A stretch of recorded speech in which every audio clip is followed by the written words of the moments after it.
有的都是这样，吃点药好转了就不干了，没彻底。学历是8点半那个酒店。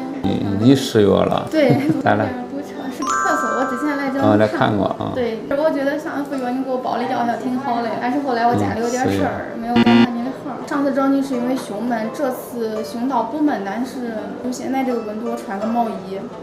有点凉，身体不会觉得多凉，但是就是咳嗽，然后痰多，还有一个很明显的症状，如果我出个气儿，出到底儿出不来之后，喉咙会痒，引发持续的咳嗽。这一次有多长时间了？有个3、5天了，我睡眠还不太好，经常就是晚上12点之后才能睡，可能根治，可能是上次来找你看了之后，如果再加几副，我觉得应该就可以了。肺功能也可以，通气也可以。我之前在医院拍的片子，就是有点支气管炎，但是已经是2年前的事。而且现在还是胸闷，有的都是这样，吃点药好转了就不干了，没彻底。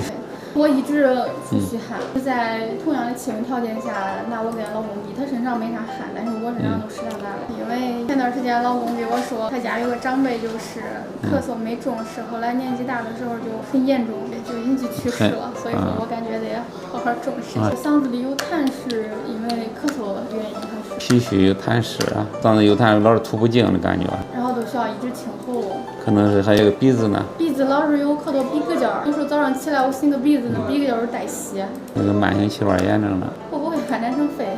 别吓自己。